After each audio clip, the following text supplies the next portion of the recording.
What is going on, y'all? Gamers Goon here today with your AEW Double or Nothing preview and predictions. Now, I do want to come off and say that I am not necessarily the most excited for this card, as in cards past. Double or Nothing to me has always been kind of like viewed kind of like SummerSlam is for WWE. To me, their top shows would be All Out and then obviously Double or Nothing. Because they always bring it for Double or Nothing. Same thing with All Out.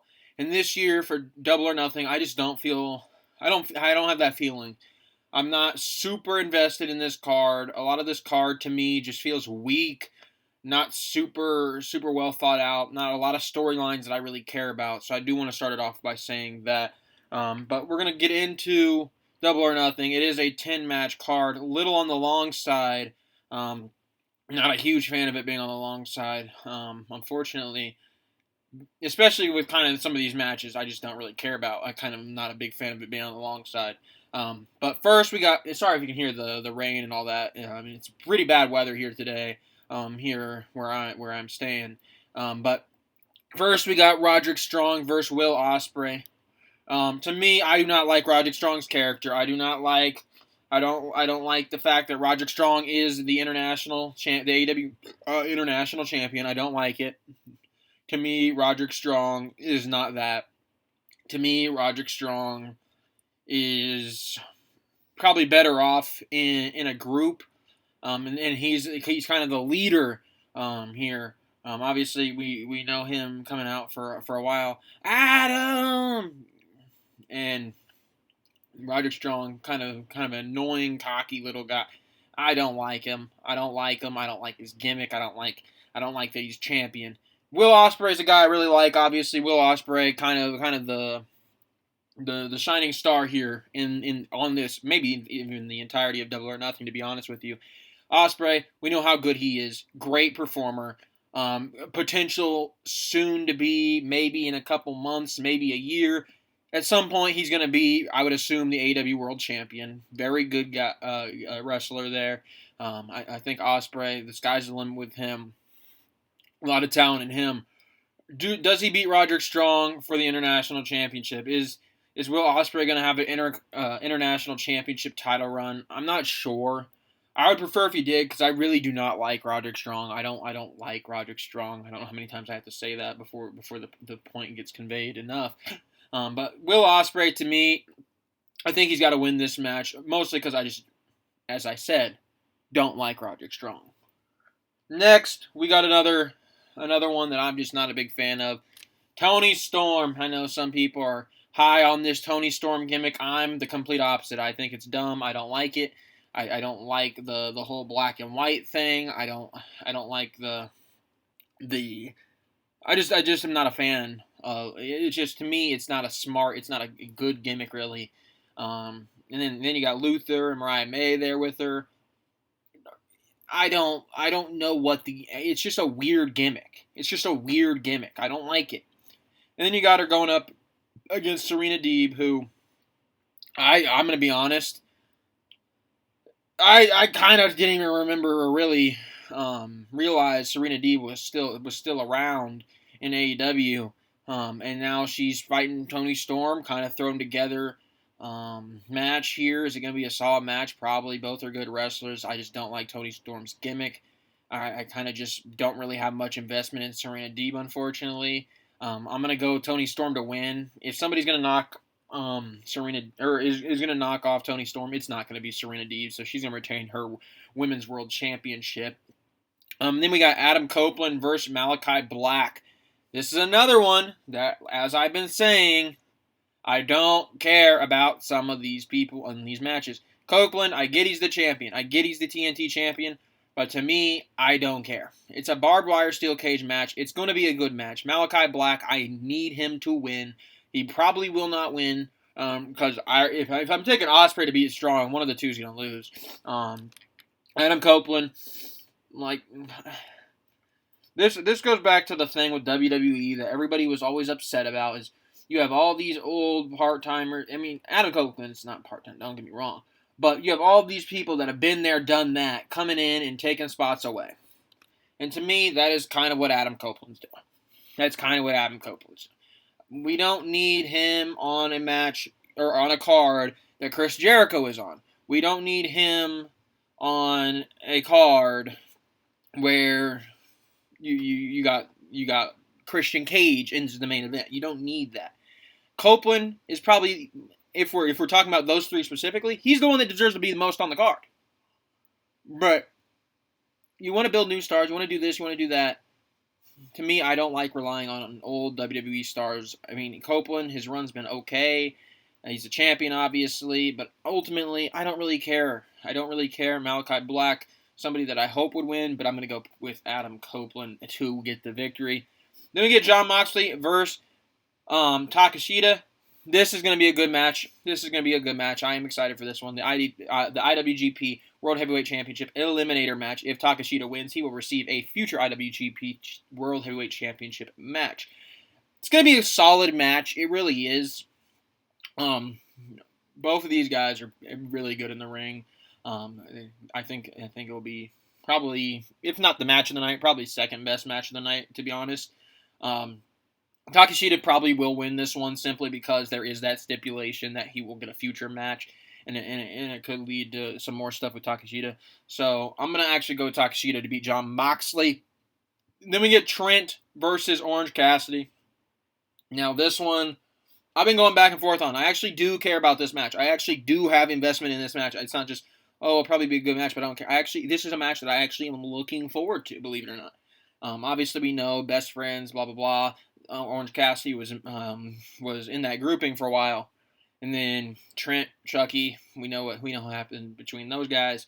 Trent has an opportunity to really get over big time as a heel. Orange Cassidy's been there. He's done that. He's been a big face. He's been champion. He's not world champion, but he's held a championship. He's done it. Trent has not done it as a singles competitor. And this is a big-time match for him, I think, because Trent could really solidify himself as a top heel if he comes out and knocks off Orange Cassidy. So I'm going to have Trent Beretta beat Orange Cassidy here at Double or Nothing. Then we go back to, we don't like all these WWE former people that are just up there in age and are taking time away. This is actually a case of that. Copeland, less of a case than that. He can get away with it a little bit. Chris Jericho cannot get away with it. He cannot get away with it. He doesn't. I don't care if it's the learning tree, the three-way FTW rules match for the FTW Championship between Chris Jericho, Hook, and Shibata. I do not like the fact that Chris Jericho is champion. I did not like it at the time. I did not like it now. I don't like it at all. Chris Jericho does not need a championship. He probably should be done wrestling. He needs to go away. I'm not a fan of Chris Jericho being around. We've seen all we can see with Chris Jericho in AEW. And yet he's here, and yet he's probably going to win this match. He's probably going to win this match if I were to guess. Because the whole thing with this learning tree thing, I really do think it's just going to be him constantly winning matches he shouldn't win and using those as learning lessons for the younger guys. The Hooks, Shibata. But Chris Jericho, I got Chris Jericho winning this match. Then we get a match that could be pretty interesting. The Bang Bang Gang, Jay White and the Guns, Austin and Colton, versus Death Triangle, Pac, Rey Fenix, and Penta. Pentagon is back. Penta El Zero Miedo. It's going to be good to see those guys back, man. It's going to be good to see Death Triangle go at it. It's going to be good to see Rey Fenix and Penta in a pay-per-view setting once again. I really want to see those guys win. I'm going to give it to them. Death Triangle is going to come out on top of the Bang Bang Gang. Then we get to another match that I don't have necessarily a lot of care in the world for. It is interesting. It is interesting because there is some backstory for it. But to me, I'm just not a huge fan of this match. And that is Willow Nightingale versus Mercedes Moné. To me, it just feels the build has been kind of lackluster. Mercedes, I kind of thought was going to come in and be this big star right away. And we're revisiting some problems she had with Willow Nightingale, almost injuring her at New Japan. Here's my problem with that whole thing. you're expecting me and assuming that the American viewer, that the everyday AEW viewer, is going out and watching New Japan, knows, oh well, this was going to happen in New Japan, oh this happened in New Japan. I don't know that. You got to do a better job of conveying that to me, which is part of the reason why I'm not super excited for it. There is backstory to it. Don't get me wrong. There is backstory to it, but I'm not watching New Japan on a frequent basis. I'm not. So you need to do some build up in between the dots and connect the dots for somebody like me that doesn't have all the time to watch every single promotion, just watching AEW and WWE. Connect the dots for me, and they weren't doing that. At least I actually haven't watched the most recent episode of AEW, but they haven't been connecting those dots for me. So I assume Willow Nightingale is probably going to drop the title, which sucks because I think Willow is one of those women that I think could be a very good TBS champion. Mercedes, I don't think she needs a TBS championship. I'm going to be honest. I'm going to be honest. I would prefer to maybe see her in the spot of Sarita Deeb, and fight for the women's world championship. But that's not the case. Willow, I think it's time for the TBS title to be dropped off her, and it sucks because I think Willow has some story to tell still with that title. Whereas Mercedes, I don't really see why she would win a TBS the TBS championship. I don't get it. Once again, don't really fully understand the backstory there with them. But I think it's ultimately going to lead to Mercedes winning, even though I think Willow Nightingale should be the one to win. Next, we got another match that I'm not super stoked for, and that's just because I have a lot of problems with the Young Bucks. And the Elite, Kazuchika Okada, Jack Perry, and the Young Bucks, Matthew and Nicholas Jackson, going up against Team AEW, Bryan Danielson, Darby Allin, and FTR, Cash, and Dax. It's going to be a good match. Anarchy in the Arena match. It's going to be a good match. I'm not worried about that. They always can put on a good match, but I'm just tired of the Young Bucks, man. I'm tired of the Young Bucks. They always win. They always win. They always win. Is Team AEW the team to knock off the Elite, a more set in stone faction? I don't think so. Bryan Danielson, I get that he's going around doing his last hurrah, getting some dream matches in here or there. Obviously, Anarchy in the Arena. We've seen some of those matches that they go around the arena. They've been some of the best matches in AEW. So obviously, Bryan Danielson wants to dip his feet in that water and get into one of those matches, and especially get up against the Young Bucks, somebody that could have been a dream opponent necessarily. I know they're not singles wrestlers, but a big time team.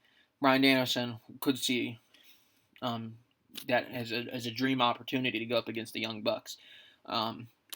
But to me, it's pretty straightforward. The Elite should win this. They will win this. I'm pretty confident on that one. Okada, Perry, the Young Bucks. It just sucks to me because I think the problem here is similar to what started to happen with John Cena. And I know John Cena was a face when it happened.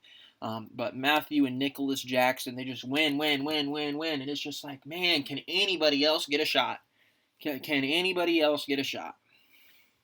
It's just frustrating, tiring, and it's just kind of disheartening to watch. And then we got the main event. I'm actually really let down with the main event. I'm not gonna lie to y'all. Swerve, love Swerve. We all know I love Swerve from what he was able to do, bringing the championship back home. Swerve doing his thing, doing the dance. You gotta love Swerve. You gotta love Swerve. However, I'm not a big fan of Christian Cage. And what he's done. I get there is backstory. Once again, I understand there's backstory, but to me, it makes no sense to revisit backstory from less than a year ago with Christian Cage and Swerve Strickland. It does not make sense. It doesn't add up in my head. It'd be different if like 4 or 5. Granted, I know Christian Cage is old. It'd be different if 4 or 5 years down the line they're like trying to revisit this story on. Well, this is a moment things really changed. We haven't even had no time for this from Swerve and Christian Cage's last match to breathe. We've known that they've had beef. We've known that. So Swerve comes out, wins a big championship, and then now he gets Christian Cage, a guy that I don't really know how he is even in a world championship title conversation. That's a letdown. That's a letdown from AEW. I don't know what they have in store. Swerve better win this match, though.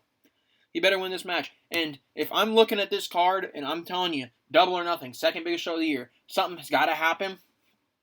I expect there to be a big surprise, somebody that you're not expecting. Because this card in general, and just looking at it from top to bottom, it is not a top 2 pay-per-view of the year. It's just not. It's just not. It feels more like a secondary show, not your second biggest show. It feels like kind of like, I don't even want to throw Revolution in that kind of what I view it as. If we're talking about like the WWE realm, this kind of feels like maybe a Payback. The card is not strong in my opinion. Hopefully, the AEW does a good job usually of overperforming what they put out there on the card. They usually excel expectations. It's just hard to see it with this card. But anyways, I want to get on out of here. Thank you for watching.